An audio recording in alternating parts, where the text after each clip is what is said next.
আসসালামু আলাইকুম বন্ধুরা, আমরা ক্যান্টন ফেয়ারে আছি। ঘুরতে ঘুরতে আমাদের বাংলাদেশি এক ভাই এখানকার কোম্পানিতে চাকরি করেন। এটা হচ্ছে আমাদের দেশের জলবায়ু পরিবর্তন হয়ে যাচ্ছে, ওয়েদার চেঞ্জ হয়ে যাচ্ছে, বায়ু দূষণ হচ্ছে যে ইট ভাটার জন্য, সেই ইট ভাটার অল্টারনেটিভ হিসেবেই ভাইয়ের কোম্পানি কাজ করে। আর এটা হচ্ছে চায়নাতে one of the top company. ভাইয়ের কাছ থেকেই জানবো যে উনাদের অটোমেটেড ব্রিক্স কিভাবে তৈরি হয়, এআই কানেক্টেড, যেখানে আমাদের শ্রমিকরা সারা দিন কাজ করতে থাকে। আর এখানে ভাই বলছিল মনে হয় 5 থেকে 10 জন স্টাফ হইলেই এনাফ। ভাই যেহেতু চাইনিজ একটা বড় কোম্পানিতে চাকরি করে, ভাইয়ের কাছ থেকে একটু আমরা জানবো। আছে আমাদের সাথে সুহেল ভাই এবং আমার ফ্রেন্ড রাশেদ। চলেন আমরা ভিতরে যাই। বলতেছি যেটা যে এটা হচ্ছে আমাদের fully automatic concrete block production line. এটা যেহেতু ফুললি অটোমেটিক, এখানে আমাদের উইদিন 8 to 10 আওয়ার্সের ভিতরে আমাদের প্রোডাক্ট ব্যবহারযোগ্য হয়ে চলে আসে। 8 আওয়ার্সের ভিতরে? জি, উইদিন 8 আওয়ার্স আমরা প্রোডাক্ট ব্যবহার করতে পারবো।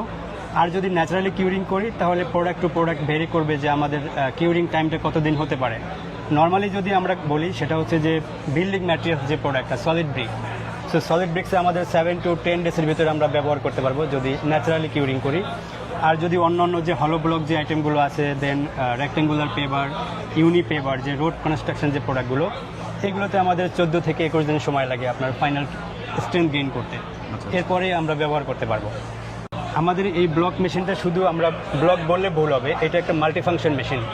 আমরা একই মেশিন থেকে building materials, road construction product and নদী শাসনের যে প্রোডাক্টগুলো, যে নদী যে ভেঙে যায়, তো সেখানে আমরা সিসি ব্লকও প্রোডাকশন করতে পারবো একই মেশিন থেকে। তাহলে তো এটা এমন হইলো যে বর্তমান সরকারের যে একটা প্ল্যান খাল খনন, নদী খনন, জি, সেই জায়গা থেকে যদি এই সিস্টেমগুলো নদীর কাছে ইমপ্লিমেন্ট করা যায় তাহলে মনে হয় যে নদীর ফ্লোটাও ঠিক থাকবে নাকি কোনো প্রবলেম হবে? না, কোনো প্রবলেম নাই। যেমন আমাদের বাংলাদেশে অলরেডি যদি আমি আপনাকে রেফারেন্স দিই, পদ্মা সেতু। তো পদ্মা সেতুর আপনি দেখবেন যে দুই পাশে কিন্তু হিউজ আপনার নদী শাসনের কাজ হয়েছে। আচ্ছা, ওখানে কিন্তু আমাদের প্রচুর ব্লক ব্যবহার হয়েছে, মানে নদী শাসনের যে ব্লকগুলো, এগুলো ম্যাক্সিমাম কিন্তু আমাদের মেশিনে প্রোডাকশন করে। আচ্ছা, আপনাদের মেশিন পদ্মা সেতুতেও কাজে লাগছে? জি জি জি।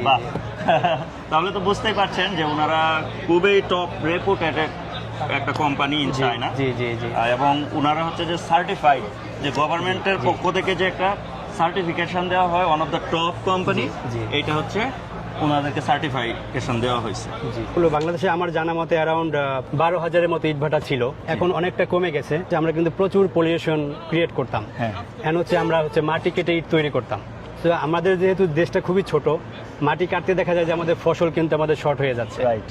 তো সেখান থেকে আমরা বের হওয়ার চেষ্টা করতেছি। পপুলেশনও তো বেশি। হ্যাঁ হ্যাঁ, আমরা যদি আমাদের ফসলি জমি নষ্ট করে ফেলি তাহলে তো হবে না। ইটভাটায় ইনভেস্টমেন্ট করলে কিন্তু উনি কিন্তু যত টাকা ইনভেস্টমেন্ট করতো সে কিন্তু একটা প্রোডাক্ট প্রোডাকশন করতো। রাইট। তার কিন্তু মার্কেট কিন্তু শুধু একটা। বাট এখানে হবে যেহেতু এটা মাল্টিফাংশনাল প্রজেক্ট, আপনি একই মেশিন থেকে বিভিন্ন টাইপের প্রোডাক্ট আপনি করতে পারবেন। একটা প্রোডাক্ট মানে আপনার একটা মার্কেট। তো এখানে আপনি মোর দেন 100 টাইপ প্রোডাক্ট আপনি করতে পারবেন। তার মানে আপনার মার্কেট কিন্তু অনেক বড়। আপনাদের এই পর্যন্ত কয়টা প্রজেক্ট হচ্ছে বাংলাদেশে রান হয়েছে? বাংলাদেশে আমাদের মানে ফার্স্ট প্রজেক্ট আমরা সেট আপ করি 2005-এ। 2005-এ? Wow. In 2026, so in this time we already set up around 61 project. তাদের হচ্ছে যে এআই টেকনোলজির মাধ্যমে ব্রিক্স গুলা মানে ইট গুলা কোনো প্রবলেম আছে কিনা, জি, এগুলোকেও কিন্তু ডিটেক্ট করা যায়। দেখছেন, ওনারা হচ্ছে Chinese recognise leader in concrete block machinery. ওনারা হচ্ছে চায়নার মধ্যে one of the leading company, বলতে গেলে ওনারাই টপ, নাম্বার 1। এবং আপনাদের কোম্পানি তো বিশাল বড় দেখা যাচ্ছে। ঠিক আছে ভাইয়া, তাহলে আপনার কোম্পানিতে আমরা ভিজিট করব ভেরি সুন। আশা করি আমাকে যারা পছন্দ করে তারা যদি চায়, প্রথমে তো আর কেনার দরকার নাই, আপনারা চায়নাতে আসেন, দেখে যান। যেহেতু আমাদের বাংলাদেশে একজন ভাই আছে আর সেখানে তো রাশেদ ভাই, এর কোনো কথাই নাই। ইভেন মানে প্রাইমারি স্টেজে বোঝার জন্য, জানার জন্য আমাদের বাংলাদেশ অফিস আছে বাড়িধারা ডিওএসএস-এ। ওখানে আমাদের ফুল টিম আছে। আমাদের ওখানে 18 জনের একটা টিম আছে শুধু আফটার সেল সার্ভিস দেওয়ার জন্য। আচ্ছা, আমি চিন্তা করি আমাকে যারা পছন্দ করে তারা ভালো ইনফরমেশন, সঠিক ইনফরমেশন পাচ্ছে কিনা। যেহেতু আপনি আছেন ভাই, ভালো লাগলো। আমাদের কোনো কম্প্রোমাইজ নাই, আমাদের কোয়ালিটিতে কমিটমেন্ট, এখানে কোনো কম্প্রোমাইজ নাই।